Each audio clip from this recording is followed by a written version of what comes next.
In rugby league, they've been doing it for 20 years. In football, they've been talking about it for just as long. Maybe they'll still be talking about it for another 20 years. The use of video technology, the use of a video referee. We're here at Rugby Football League Headquarters here in Leeds to talk to one of only 6 full-time Super League referees, Robert Hicks. Robert, it's always been considered that the relationship between players and officials in rugby league, both codes, union as well, has been a lot more respectful than it is in football. Why is that, do you think? I think there's a bit about we as referees respect players at a high level. I'm sure they do in football, but we show as much respect to them as they do to us. We try and build relationships. We try and encourage things and good practice and praise people when they do things right. We work a lot on man management. A lot of our review base is not only just on decision making, but how we speak to players, when we speak to players, how that's seen by the players. We talk with coaches. We go into training sessions with the teams and talk to them about what we expect and get feedback off what they expect of us. I think what also helps is we have got the use of a sin bin and we've got the use of advancing penalty marks, because we're a territory game and players being in the sin bin has a direct effect on a team. So whereas in football, if you advance a mark 10 metres, it doesn't always work to the team's advantage.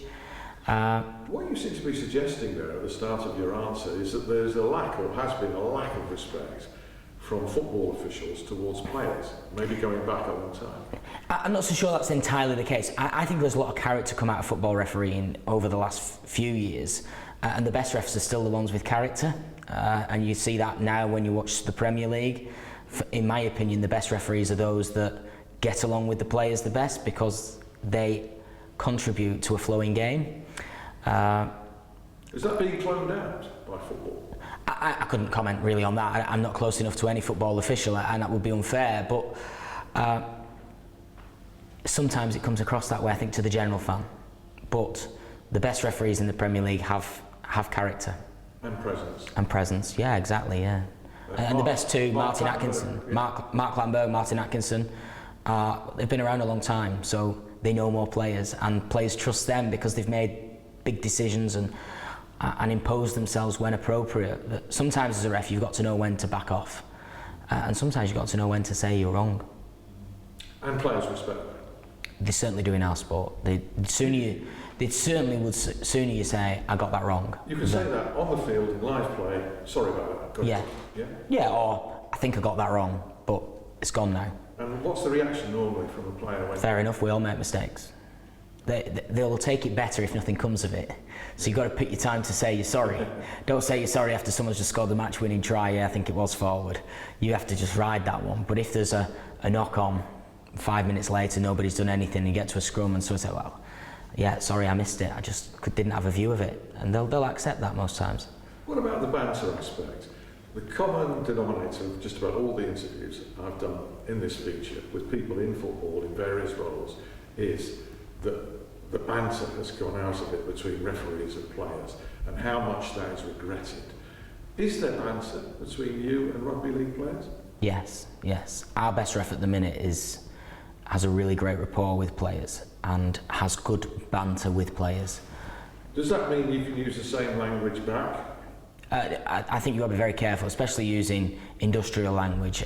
We expect certain standards of professional people, and you've got to talk to them in the right manner, with the right words, and banter's okay at the right moment. You've just got to be careful. There's a lot of industrial language on Of course there is. There's industrial language with any sport, and we'd be naive to say it doesn't go on the field. And I think sometimes football loses all sight of morals, in that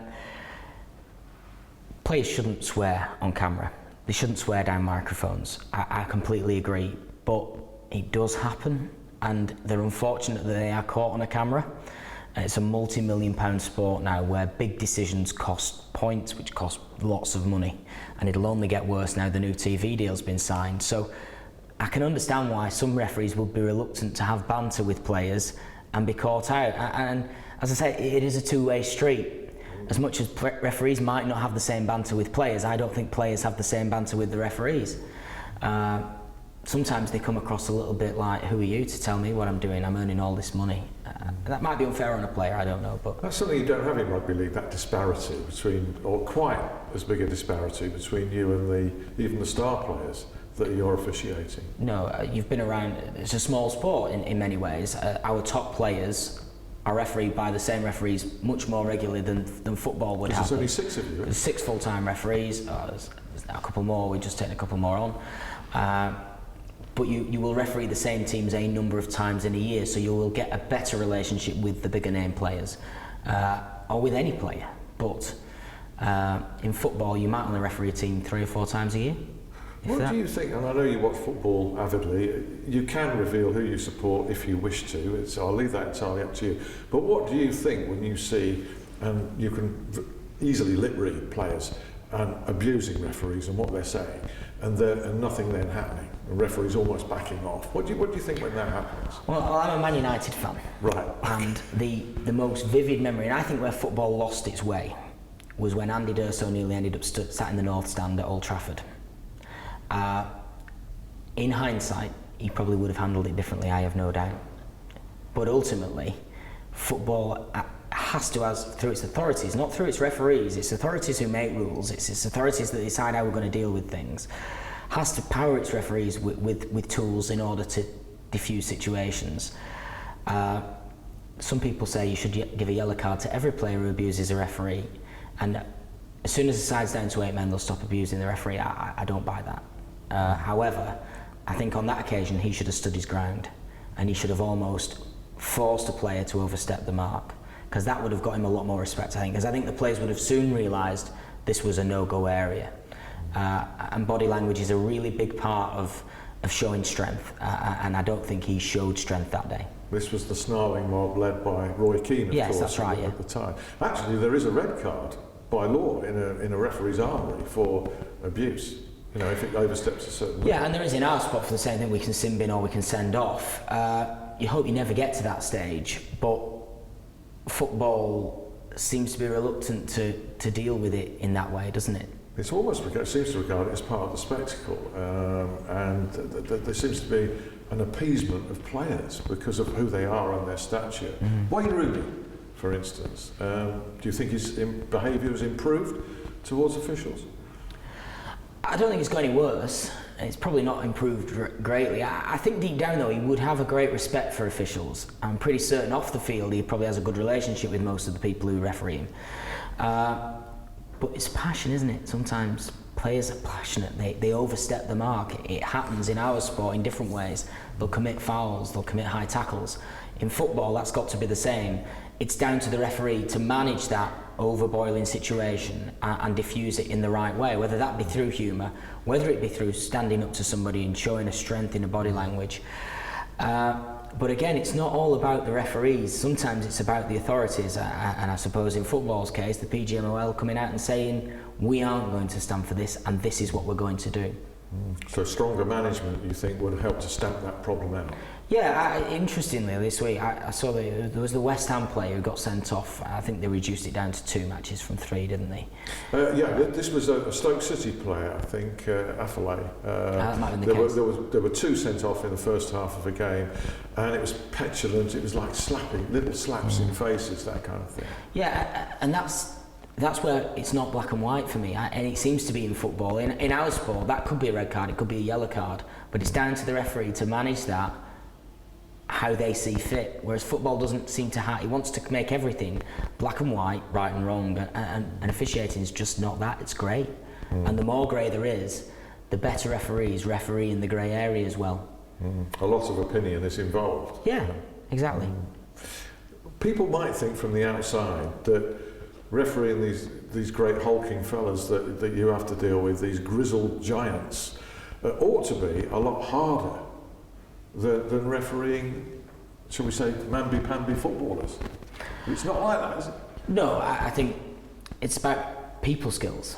Refereeing is about being a good decision maker under pressure in highly volatile, high speed environments. So yeah, you've got to be a good decision maker, yeah, you've got to be accurate, but ultimately it's about having good people skills and good relationships with with characters, whether that be players, coaches, other officials. You've got to have a strength of character and a strength of mind that what you're doing is right, and then respect the other people around you for what they're doing and that they're doing it right as well. What happens when you make a big mistake? Everybody makes mistakes. What is the routine then? How do you feel to start with, and what do the authorities say to you? Well, you live in the now. That's all you can ever do as a referee. You make decisions on the spur of the moment, and what you've got to do is you've got to box off any decision you make, whether it's right or wrong. If you referee on telly, there's a big screen there, and generally speaking, they'll show that mistake on the telly. So actually, you'll know pretty quickly that you were wrong. You've just got to put it behind you for the rest of that game and not let it affect you, and have a real strength in belief that things will be all right in the end. That's demeaning for you. Should that replay be shown? Exposing It's sport, it's a spectacle. You've got to accept that. It's compromising for you. It is compromising for referees, but you've got to live in the now, and you've got to move on. And then following that, are you debriefed? We're debriefed. We come in on a Monday after our games. We've already watched our game ourselves. We prepare a report. We get a live assessment from a reviewer at the game who makes live views on things. We also have a match day assessor who watches the video and then breaks the game down. So you end up with 3 reviews in effect: your own, the match day assessor, and your TV reviewer in effect.